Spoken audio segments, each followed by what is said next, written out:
예, 안녕하십니까. 서순복입니다. 오늘은 이 책, 모트 제어라는 김상훈 교수가 쓴 모트 제어라는 책 중에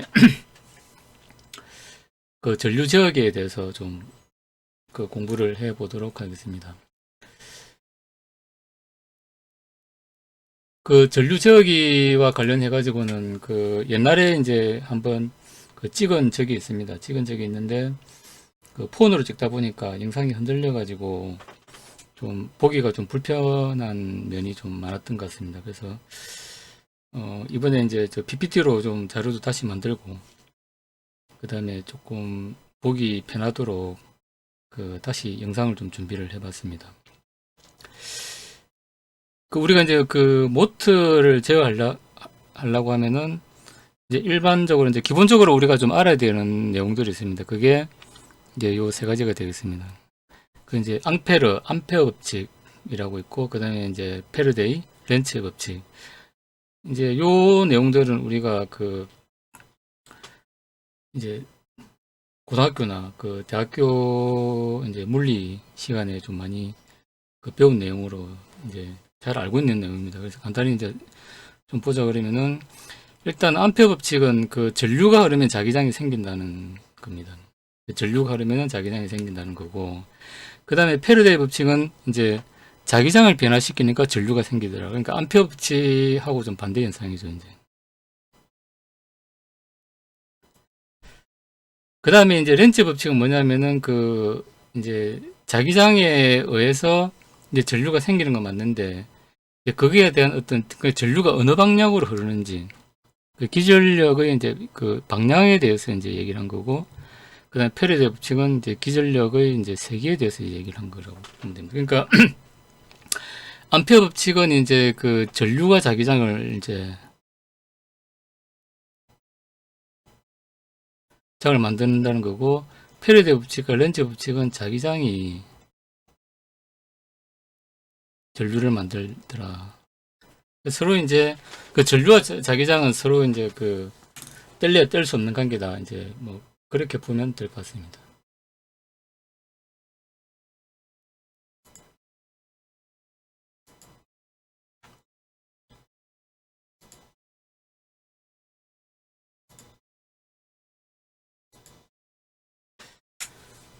그 다음에 우리가 이제 오른손 법칙과 왼손 법칙이 있는데, 오른손 법칙은 이제 모트와 관련된 이제 법칙이고, 그 다음에, 아, 왼손 법칙은 모터와 관련된 법칙이고, 오른손 법칙은 발전기와 관련된 법칙이라고 보시면 됩니다. 그래서 이제 요거는 이제 이 전류에 의해 가지고 이제 자기장이 발생해 가지고 이제 기계적 회전 운동이 생긴다. 이걸 얘기하는 거고, 그 다음 오른손 법칙은 뭐냐면은 이제 기계적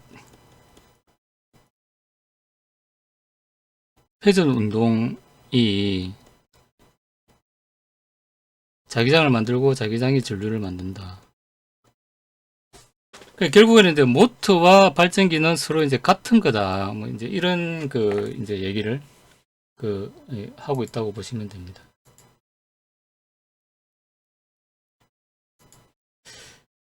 이제 그래서 마찬가지로 우리가 이제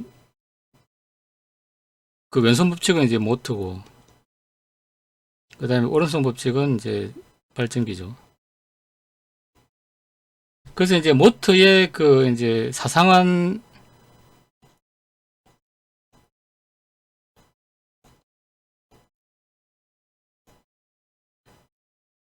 사상한 운전이라는 게 있습니다. 그래서 우리가 이제 엘리베이터에 보면 이제 엘리베이터가 사상한 운전을 하는데,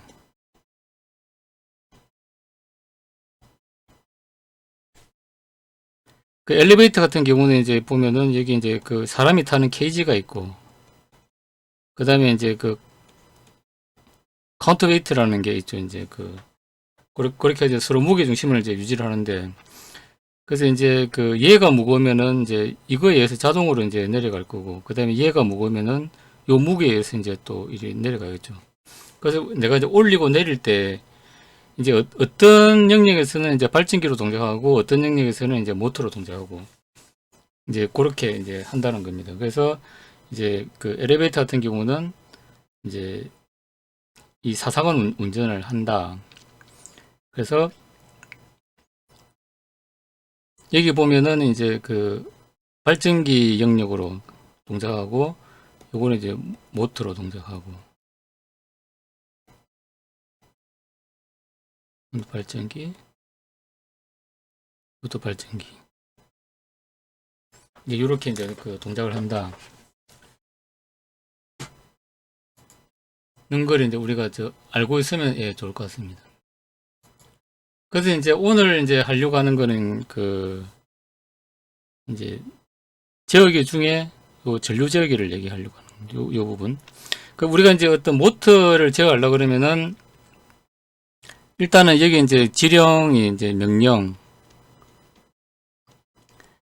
이제 주어지고 그 다음에 이제 위치 제어기가 있고 속도 제어기가 있고 그 다음에 전류 제어기가 이제 있습니다. 그러면 전류 제어기는 그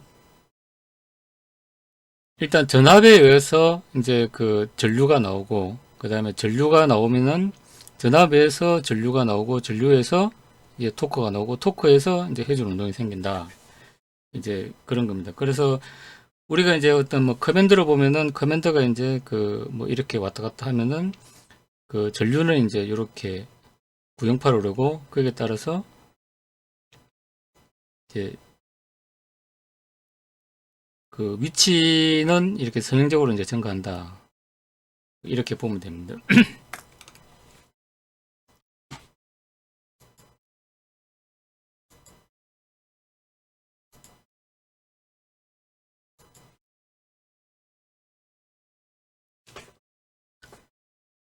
그래서 아까 이제 그 말씀드린 내용인데 그 일단 우리가 전류를 흐르려고 그러면 V는 IR에 의해 가지고 이제 그 전압을 제어를 해야 이제 전류가 제어가 되는 거죠. 이제 R은 어차피 우리가 모터의 어떤 그 부하로 이제 이건 상수일 거니까. 그래서 이제 우리 PWM 제어를 통해서 이제 전압을 제어해 주면은 그때 이제 전류가 이제 가변돼서 그 이제 모터 속도가 변하고 그 다음에 그 전류는 토크를 만들고 토크가 이제 그 모터의 어떤 회전 속도라든지 모터의 어떤 위치를 제어를 할 수 있다.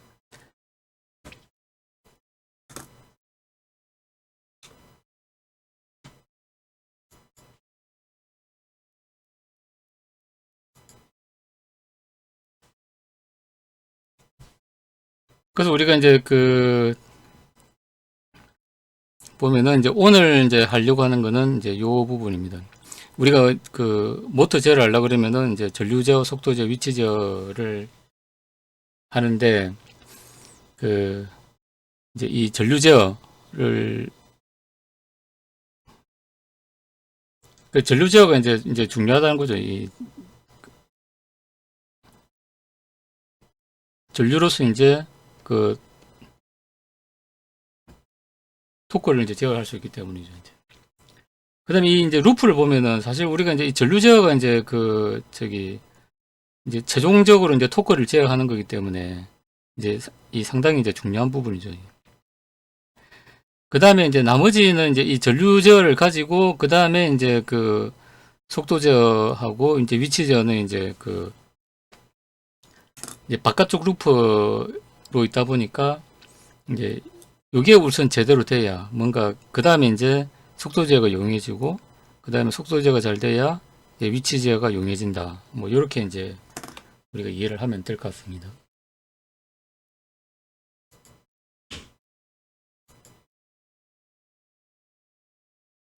그래서 우리가 그 제어 시스템을 보면은 게루퍼 제어와 이제 페루퍼 제어가 있는데 그 게루퍼 제어는 좀 간단하지만은 정확한 목표 값을 좀 얻기는 어렵습니다. 그래서 우리가 이제 피드백을 통해서 그 이제 원하는 이제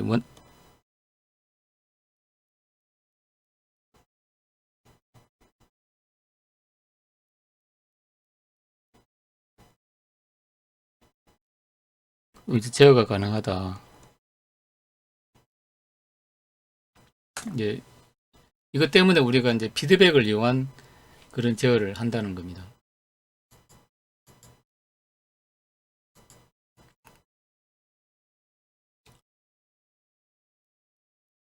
그래서 이제 여기서 얘기하는 거는 우리가 그 이제 보통 우리가 PID 제어라고 하는데, 요거는 이제 이게 비례 제어고, 그 다음에 이게 적분 제어고, 요게 이제 미분 제어인데, 우리가 일반적으로 그 이제 비례 제어는 이게 이제 어찌 보면 비례 제어가 제일 중요합니다.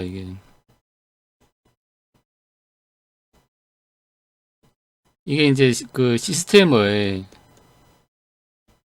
전체 이제 그 출력을 결정하기 때문에 이제 사실은 이게 이제 제일 중요하고, 그 다음에 우리가 그 오차를 0으로 하기 위해서 그 적분제어가 필요하다는 거죠. 그 적분제어가 이제 필요하고, 요거는 이제 그 오차를 이제 0으로 만들기 때문에 이제 중요한 거고, 이제 미분제어 같은 경우는 그 어떤 명령에 대해 가지고 이제 응답이 너무 느릴 때 얘를 이제 약간 앞으로 좀 이제 당기기 위해서 이제 그 쓰는 경우가 많은데, 보통은 뭐 그냥 좀 쓰는 빈도가 좀 적다 이렇게 보면 됩니다. 그래서 보통 우리가 일반적으로 이제 모터 제어를 할 때 이제 PI 제어를 많이 쓰죠. 그러니까 이제 P 제어는 어차피 기본적으로 써야 되고, 그 다음에 그 적분 제어는 이제 명령과 이제 피드백되는 오차를 이제 0으로 만들기 위해서, 명령을 추종하기 위해서.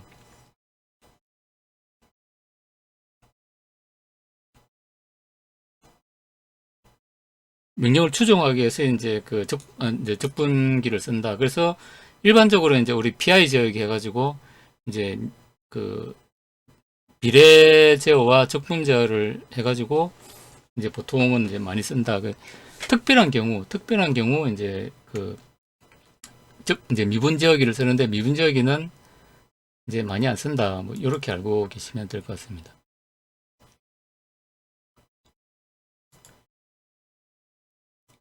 그 다음에 우리가 그 피드백 제어를 할 때 이제 그 안정성을 판정을 해야 되는데,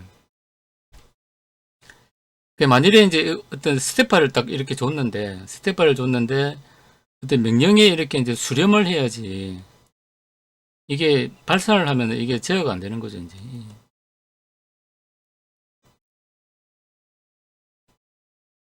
제어 불능 상태가 되는 거죠.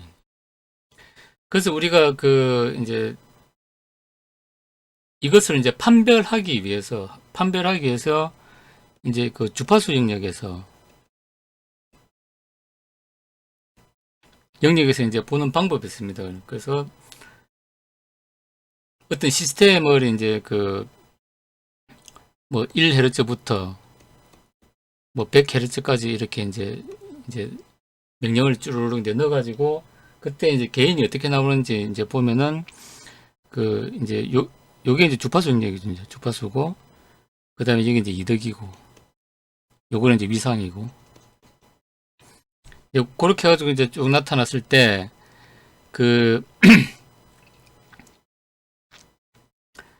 여기 이제 그 이득이 이제 이건 오픈루프입니다. 오픈루프.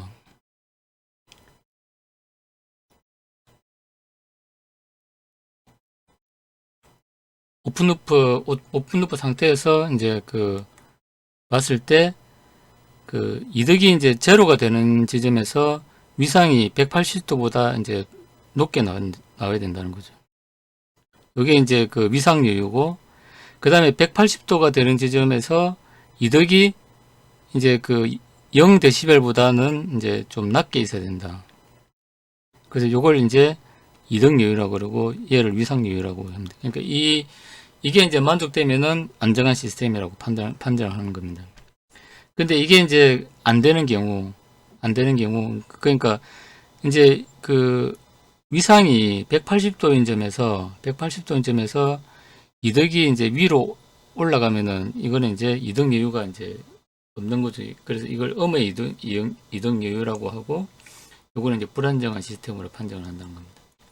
그럼 우리가 이제 어떤 시스템을 이제 딱 할 때 이제 주파수 응답을 보면 되는 거죠. 이제 주파수 응답을 딱 테스트를 해보면은 이제 그러니까 오픈루프 상태에서 이제 그러면 그걸 이제 만족할 때 이제 요런 시스템일 때 우리가 그 안정한 시스템이라고 이제 판정을 할 수가 있는 겁니다.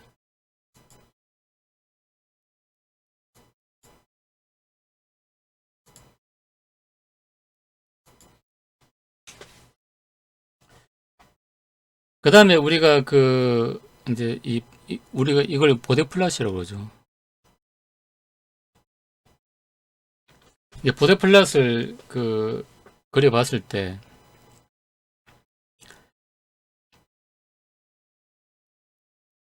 보데 플랫을 그려봤을 때 이제 주파수 응답 특성이 이게 이제 고주파 영역을 많이 포함할 때 이제 대역폭이 크다고 하고 그 다음에 이제 그 저주파 영역만 이렇게 이제 돼 있을 때 이제 대역폭이 이제 작다고 하는데 요거는 이제 오픈루프가 아니고 요거는 이제 베루프 시스템입니다.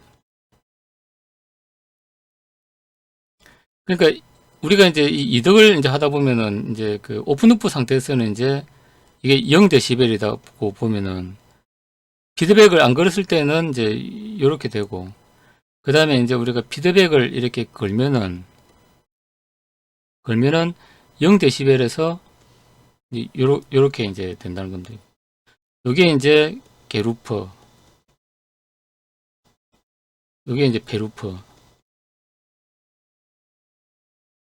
이제 시스템 게루퍼 시스템에서 이제 피드백을 안 걸고 하면은 이렇게 나오는 이제 이득이 이제 베루퍼 시스템으로 가면은 이제 0데시벨에서 요렇게 이제 나온다. 이걸 우리가 이제 참고로 알고 있으면 됩니다. 그래서 여기서 이제 얘기하려고 하는 건 뭐냐면은 우리가 이제 대역폭이 이제 클 때하고 작을 때하고 이제 요 시간 영역에서 이제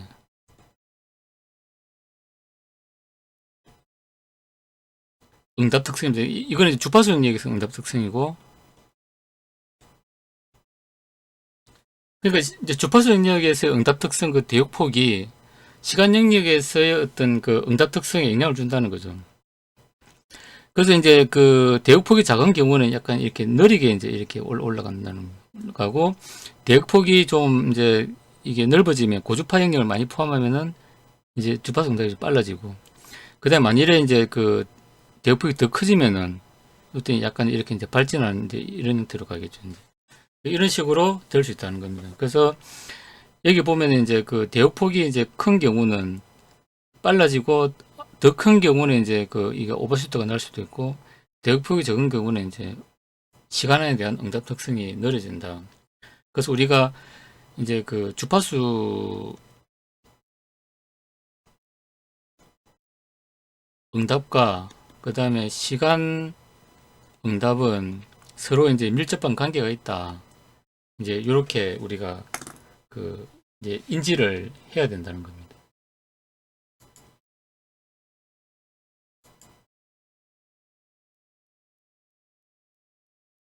그래서 우리가 이제 지역의 구성을 보면은 이제 여기서 얘기하려고 하는 거는 이제 전체 이제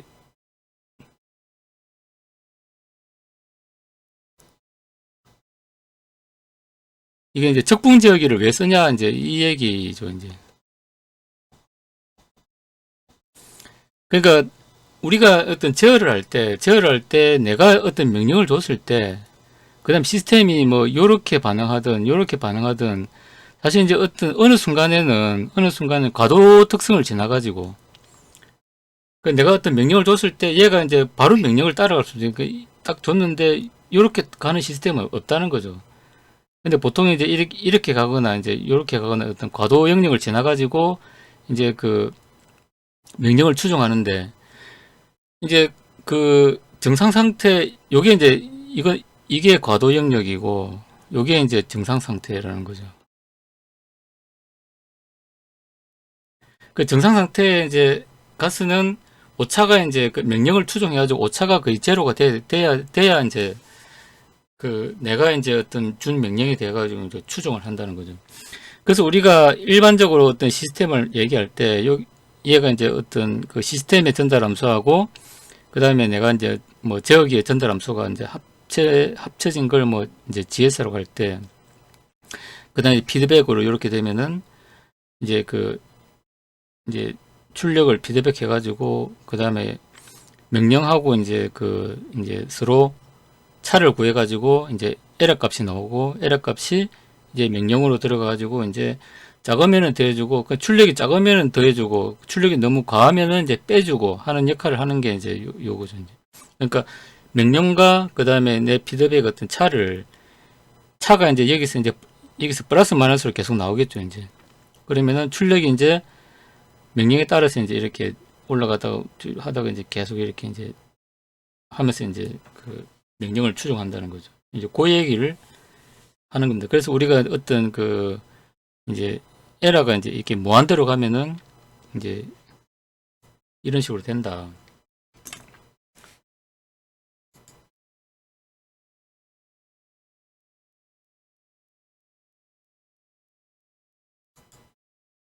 하는 거고, 그 다음에 이제 여기서 그 우리가 이제 어떤 이제 정상 상태 오차, 그러니까 이거는 이제 P 지역에만 있는 겁니다.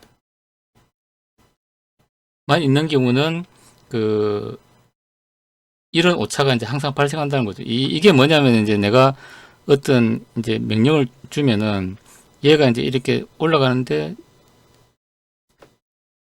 따라가지 말고 요 오차가 이제 항상 생긴다는 거죠. 요 오차가 생기는데 이게 1 플러스 K분의 1의 오차가 이제 항상 생긴다. 이제 이런 겁니다. 근데 대신에 그 이제 적분기가 한 개 들어가 있는 시스템이 되면은 그 여기 이제 S분의 1이 이제 추가가 된다는 거죠.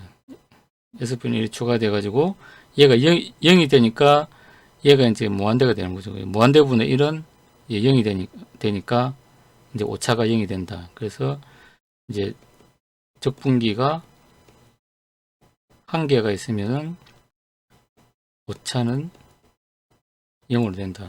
그래서 우리가 이제 요 P 지역이하고 I 지역이 해가지고 PI 지역이가 된다. 이 얘기를 하는 겁니다.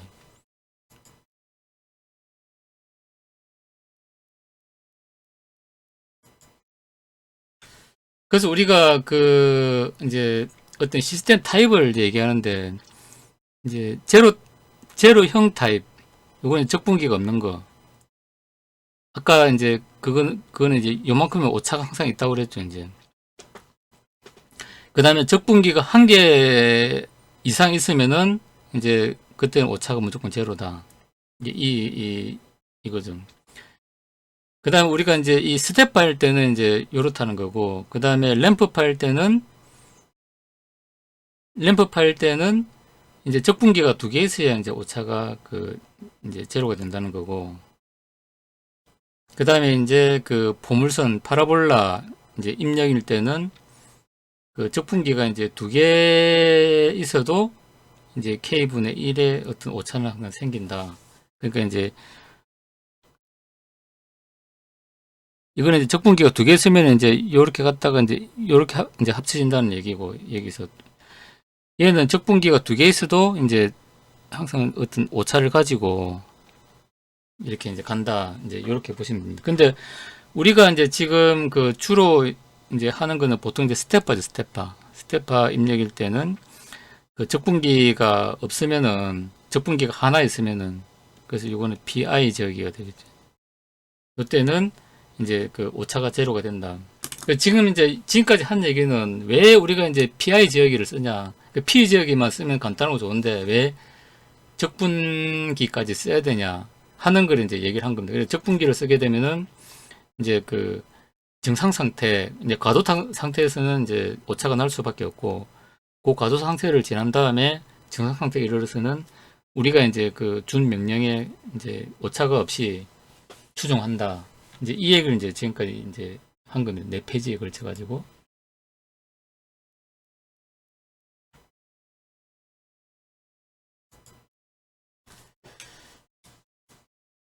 이제 그렇게 해가지고 우리가 이제 전류 제어기를 이제 설계를 해야 되는데, 그때 이제 우리가 PI 제어기를 설계를 하겠다는 거고, 그 다음에 이제 PI 제어기를 이제 설계를 하게 되면은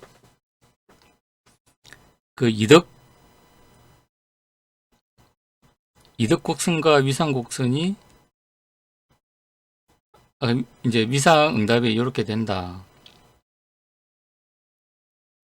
이제 그 하는 얘기를 하는데, 그 우리가 이제 이 제어공학에서 이제 하다 보면은 뭐 신호화 시스템이나 이제 이런 쪽을 보다 보면은 그 이제 이런 얘기가 나옵니다. 그러니까 이제 1형, 2형 뭐 해가지고 이제 그 요 이제 이득 곡선이 어떻게 형성된다는 게 이제 나옵니다. 그 제 이제 그 동영상에도 보면 이제 그 전력전자 쪽에 보면은 그 PI 제어기 해가지고 이제 어떤 오펜프를 쓴 이제 그 제어기에 관련해 한 어떤 영상에 보면은 이제 요런 내용들이 좀 나와 있는데, 요거는 이제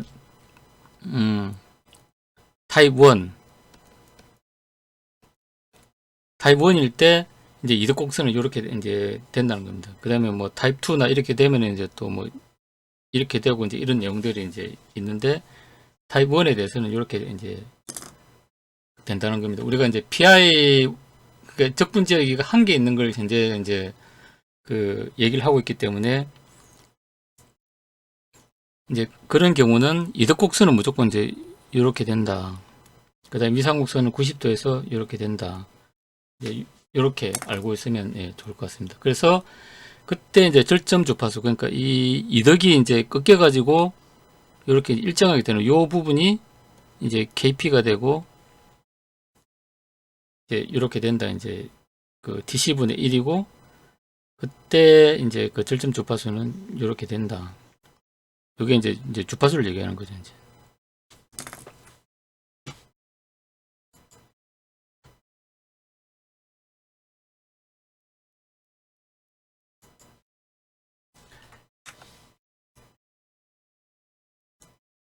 그래서 우리가 이제 전류 제어기를 그 설계를 하려고 그러면은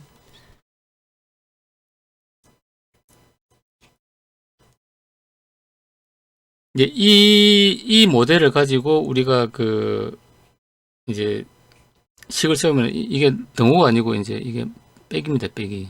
이제 이 제 블로그에 자료를 올릴 건데 요거는 제가 이제 수정해서 다시 올리도록 하겠습니다.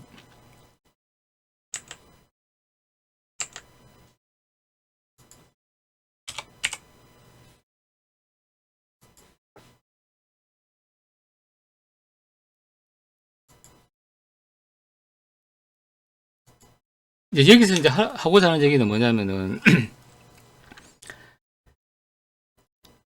이제 우리가 모터가 회전을 하기 시작하면 역기전력이라는 게 이제 반드시 생깁니다. 그러니까 내가 이제 모터를 이제 회전시키려고 할 때, 회전시키려면 회전에 의해서 또 자기장이 발생하는 거죠. 아까 이제 렌츠의 법칙에 의해 가지고 어떤 외부에서 뭔가 어떤 이제 그 이제 어떤 자석의 움직임을 이미 움직임이 있을 때, 그게 이제 어떤 이제 자석의 변화가 이제 적은 방향으로 전류가 흐른다고 그랬죠. 이제. 그래서 내가 어떤 그 모터를 회전시키기 위해서 이제 전류를 주면은 걔가 이제 모터가 움직이면서 자석과 또 쇄거하면서 그 이제 역으로 또 발생시키는 그런 그 반작용이 있는 거죠. 내가 이제 어떤 물건을 밀면은 걔가 그냥 쑥 그냥 가는 게 아니고, 걔도 어떤 질량이라는 게 있으면은, 질량은 우리가 이제 그 저기 인덕터를 이제 이 질량 성분이라고 이제 보면 되고, 콘덴서를 이제 그 스프링이라고 보면 되는 거죠. 근데 이제 모터를 우리가 제어할 때는 스프링 성분이 캡 성분은 거의 없는 거죠. 대부분 이제 저항하고 그다음에 인덕턴스 성분이 있는데, 내가 이제 어떤 힘을 줘가지고 밀려고 하면은 어떤 질량 성분에 해가지고 이제 그 관성해 가지고 이제 안 움직이려고 하는 이제 어떤 반작용이 있는 거죠. 그것과 마찬가지로 내가 어떤 전류를 제어해가지고 모터를 이제 돌리려고 하면은 거기에 대한 반작용으로 역기전력이 분명히 생긴다는 겁니다. 그래서 이제 그게 이제 그 요 성분으로 나타난다는 겁니다. 그래서 얘를 이제 그 저기 우리가 그러니까 이제 역기전력은 모터가 이제 회전하면 속도 정보가 주어지면은 이제 이 나머지는 이제 상수기 때문에 우리가 이제 추정을 할 수 있다는 거죠. 그래서 걔를 보상을 해주면은 이제 얘를 이제 그 저장 보상이라고 하는데 저장 보상을 해주면은 얘는 없어지는 거죠. 그래서 모델이 이렇게 이제 간단하게 됩니다. 그러니까 요 이 모델은 이제 이렇게 되는 거고 저장 보상을 해가지고 되면은 이렇게 되고 그러면 이제 요 얘를 전향 보상해가지고 0으로 만들었기 때문에 식이 이렇게 이제 간단하게 된다는 겁니다. 그래서 우리가 이제 어떤 그 모터 제어를 할 때 이제 그 모터가 이제 그 회전하게 되면은 그 회전 이제 속도는 우리가 이제 그 이제 검출을 할 수 있죠. 그럼 연산을 해가지고 요때 역기전력이 얼마라는 걸 이제 사전에 보상해주면 이제 우리가 요 식으로 제어를 할 수 있다는 거죠. 이제. 그 얘기를 이제 이 페이지에서는 하고 있는 겁니다.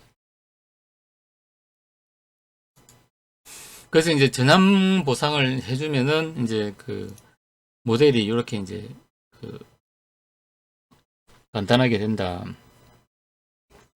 거고, 그 다음에 우리가 그 이제 요거는 이제 전동기 모델입니다. 전동기 아까도 얘기했지만 이제 그 코일이 이렇게 감겨 있으면은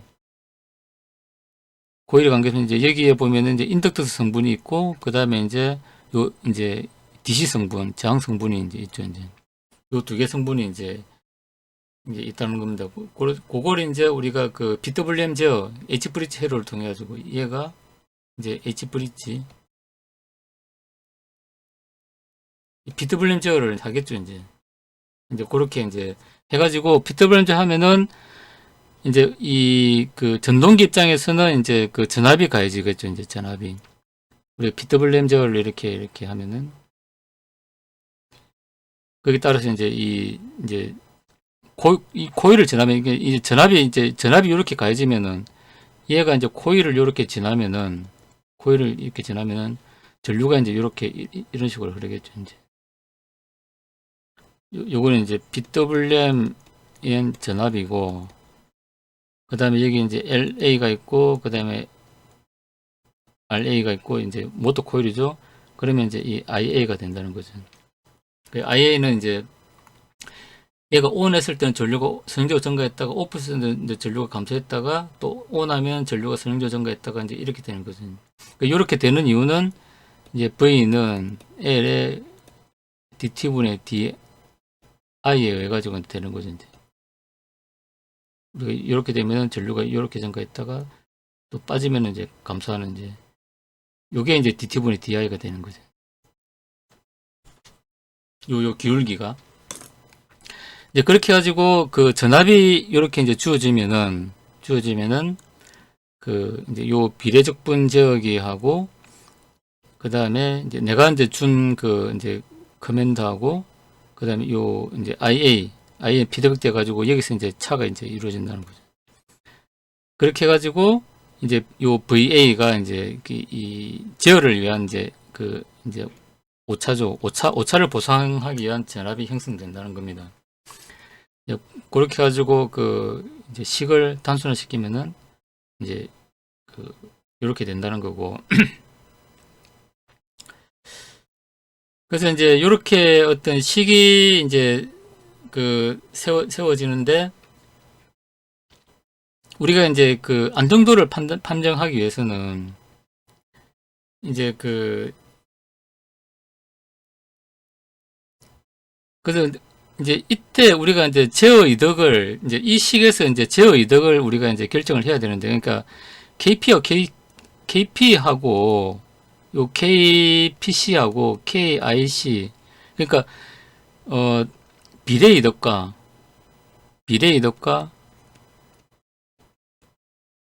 그 다음에 이제 적분 이득을 이제 어떻게 결정할 거냐.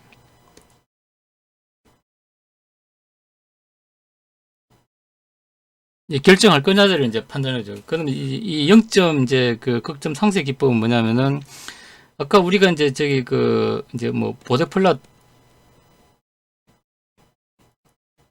통해서 이제 우리가 안정도 판정하는 이제 방법이 이제 있죠.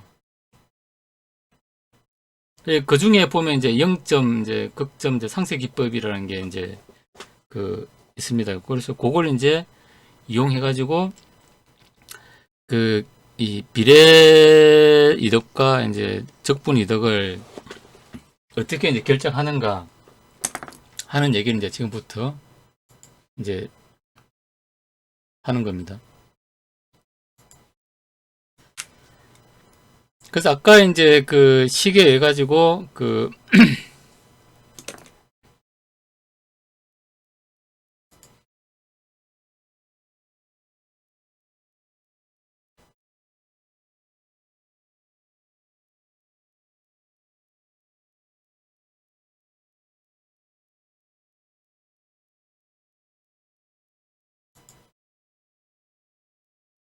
그래서 이제 아까 이전 시기고 이제 이걸 우리가 다시 이제 요 TC는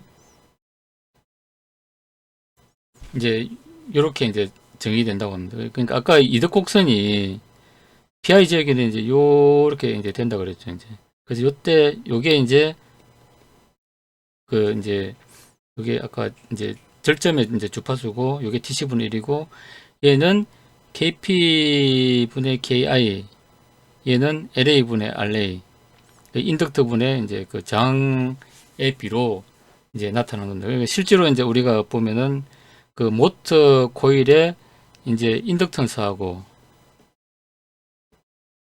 그 다음에 이제 저항 성분이 이제 중요한 팩터다. 이제 요걸 우리가 알아야 됩니다. 그렇게 해가지고 이제 이 식을 여기다가 이제 집어넣으면은 요렇게 되고 그럼 얘를 이제 그 정리를 하게 되면은 이제 그 요게 이제 S가 이제 분자에 있으면 이게 이제 요거 다 극점이죠. 극점이고 그 다음에 위쪽에 있는 거 얘가 0점이 되는 거죠. 이제. 그래 극점 0점 상색이 이렇게 하면 이제 약분되고 이제 그렇게 하면은 얘를 정리하면 이제 그 전체 이제 개인은 이렇게 된다는 겁니다.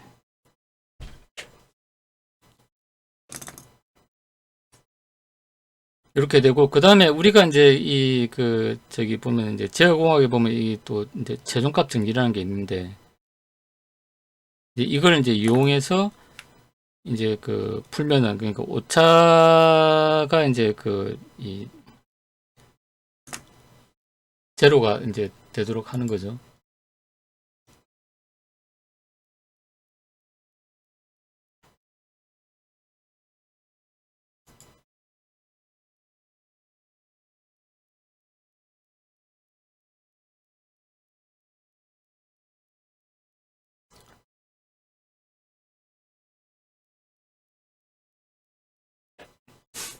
이제 그렇게 하면 이제 이렇게 된다. 그러니까 이게 이제 이 이득이 요게 이득인데 이득이 1이라는 거는 이제 0데시벨, 0데시벨에서는 이득이 없는 거죠. 이제 이득이 없고 그 다음에 그때 이제 그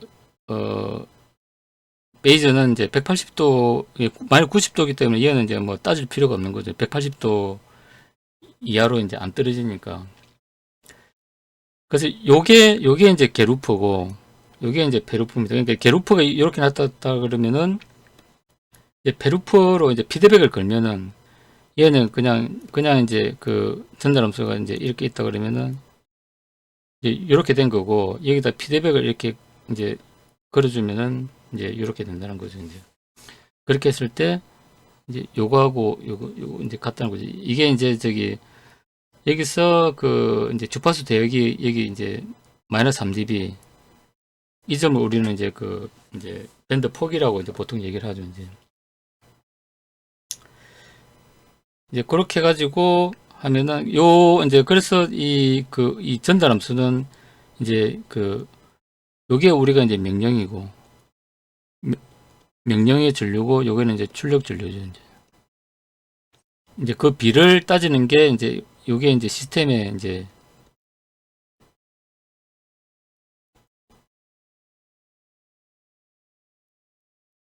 전달함수가 이제 되겠죠. 이제 그렇게 해가지고 하면은 이제 시스템의 전달함수는 이제 이렇게 나온다. 그 다음에 그 이제 중요한 거는 이제 그때 이제 그 이제 요 밴드 폭은 이제 LA분의 KP로 나온다. 이제 이런 그 이제 계산이 나오고, 그래서 우리가 그 이제 이득을 이제 선정하는 과정은 이제 이렇게 할 수 있다. 그러니까 KP 그 비례 이득은 이제 그 인덕트 곱하기 이제 그 이게 이제 차단 주파수죠. 이제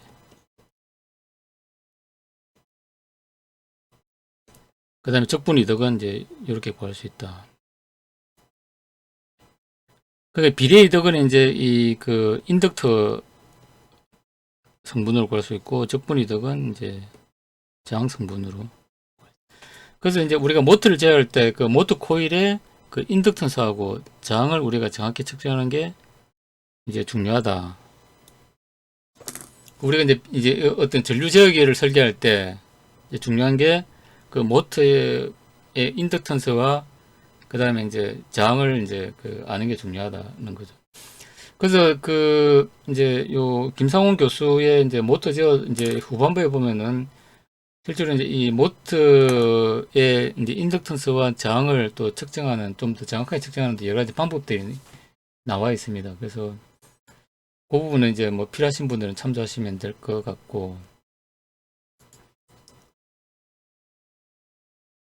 그 다음에 또 하나 이제 우리가 그 알아야 될 게 이제 그 이 안티 와인드업이라는 게 있습니다. 우리가 특히 그 이제 오펜프나 이런 아날로그 회로를 이제 제어를 하다 보면은 이런 경우가 이제 좀 드문데, 이제 그 오펜프나 이제 이런 부분은 같은 경우는 제어를 이렇게 뭐 하다 보면은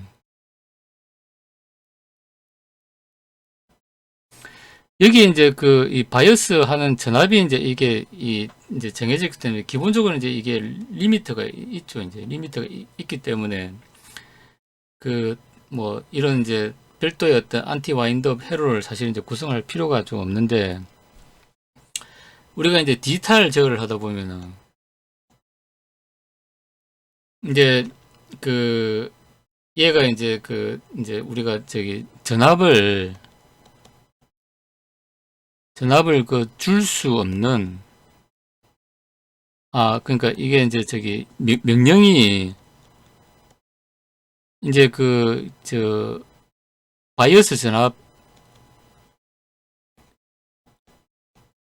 전압을 이제 그 오버하는 그런 명령이 이제 들어갈 수가 있는 거죠. 이제 그러면 다시 이제 빠르게 이제 그 적분했다가 빠르게 또 이렇게 내려와야 되는데, 그때 이제 시간이 걸리다 보면은 요런 이제 가도 특성이 생긴다는 건데, 와인드. 그래서 이제 이런 걸 없애려 그러면은 이제 적절하게 이제 리미트를 걸어줘야 된다. 그래서 리미트를 걸어주는 걸 이제 리미트를 추가하는 요걸 이제 안티 와인드. 그 우리가 이제 그 DSP나 이런 이제 마이컴으로 이제 모터를 제어하려고 그러면 이제 요 안티 와인드 요 알고리즘은 이제 들어가 이제 가야 된다는 겁니다.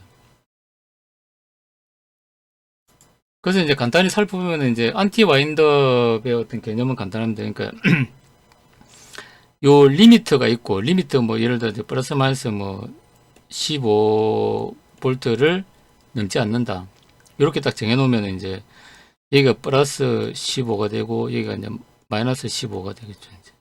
그래서 이제 얘를 넘으면은 이제 그 요 안티 와인드에서 가가지고 이제 입력 쪽에다가 이제 별도 보상을 해줌으로 해가지고 이제 요 그 이제 이거 뭐 입력 바이오스가 예를 들어 뭐 400볼트다. 그러면 400볼트를 넘는 명령은 이제 입력이 안 되도록 이제 자동적으로 이제 컨트롤이 이제 되는 거죠. 그래서 얘도 이제 수식으로 나타내면은 그 이제 요게 이제 VA고 그다음에 VA RF고 이 두 개 이제 차를 구하면 이제 뭐 이제 요 VA는 이렇게 되고 VRF는 이제 그 이렇게 되는데 요 두 개 차를 구해 가지고 그 다음에 이제 이걸 이제 우리가 이제 정리를 해가지고 하면은 이제 요런 이제 식이 나옵니다. 근데 이제 거기서 이제 이제 과도 현상이 생길 수가 있는데 그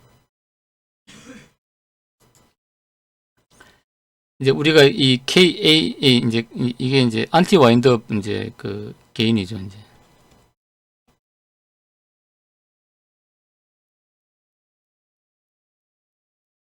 게인인데 얘를 이제 그 요렇게 이제 설정하면은 이제 과도 형상이 없는 이런 게 나온답니다. 그래서 이제 근데 요게 이제 그 어떤 이제 우리가 스텝 명령을 줬을 때 이제 요렇게 되는 가동 현상을 없애는 건 이제 이렇게 이제 좋은데 대신에 이제 전류 지령이 이제 이만큼 이제 변동되는 뭐 그런 특성이 있답니다. 그래서 그 이런 걸 고려해 가지고 이제 뭐 안티 와인드업 게인을 이제 막 무작비하게 설정한 게 아니고 이제 요런 범위 내에서 이제 요거는 이제 경험치죠. 이제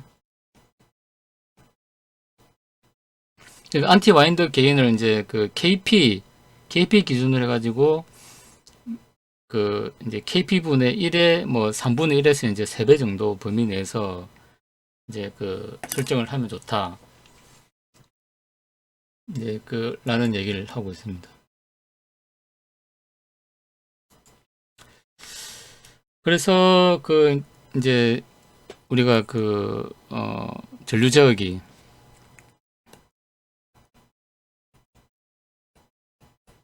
제어기를 이제 설계하는 이제 과정입니다. 이제 과정인데 여기 보면은 이제 PI 이제 그 이제 개인을 결정해야 되는데 제일 처음에 이제 스위칭 주파수를 결정하고 그 다음에 이제 스위칭 주파수가 결정되면은 그 스위칭 주파수에 따른 이제 그 대역폭을 우리가 이제 결정할 수 있겠죠. 이제 그래서 스위칭 주파수에 이제 10에서 20분의 1 정도를 설정한다. 이제 이거는 무슨 말이냐면 이제 100kHz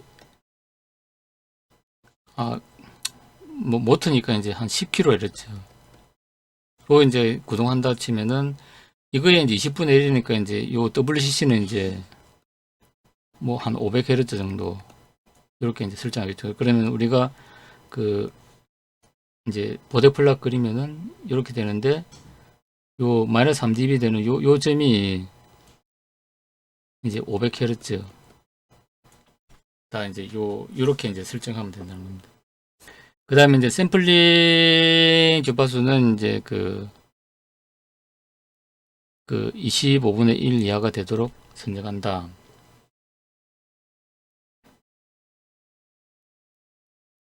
그러니까 이제 샘플링 주파수도 이제 그 이 분해능을 이제 우리가 하기 위해서 이제 어떤 대역폭보다는 이제 훨씬 좀 촘촘하게 이제 그 해야 된다는 거죠. 그래서 우리가 이제 일단 스위칭 주파수가 결정되면은 이제 대역폭하고 그 다음에 샘플링 주파수를 얼마나로 할 거냐라는 게 이제 결정이 되는 거죠. 그래서 스위칭 주파수가 중요하다. 그 다음에 이제 우리가 그 대역폭에 따라서 이제 그 이 저항과 이제 콘덴서는 저기 저항하고 인덕턴스 값은 우리가 그 모터 사양을 통해서 알 수가 있는 거죠. 그러면은 이제 KP하고 그 다음에 이제 적분 지역의 이득을 우리가 이제 결정할 수 있다는 거고 그 다음에 KA는 안티 와인드업은 이제 이렇게 설정한다. 그래서 아까 범위는 이제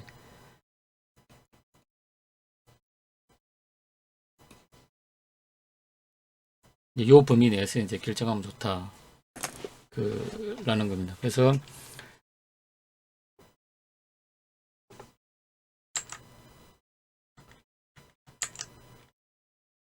이제 그 오늘 그 요 이제 이 김상원 교수님의 그 모터 제어에 있는 그 전류 제어기에 대해서 좀 공부를 해봤습니다. 그래서 어 나중에 이제 시간이 되면 이제 그 속도 제어기도 또 이제 별도로 좀 정리를 해가지고 그래서 좀 그 강의를 요 동영상을 다시 좀 준비해 보도록 예 그렇게 하겠습니다.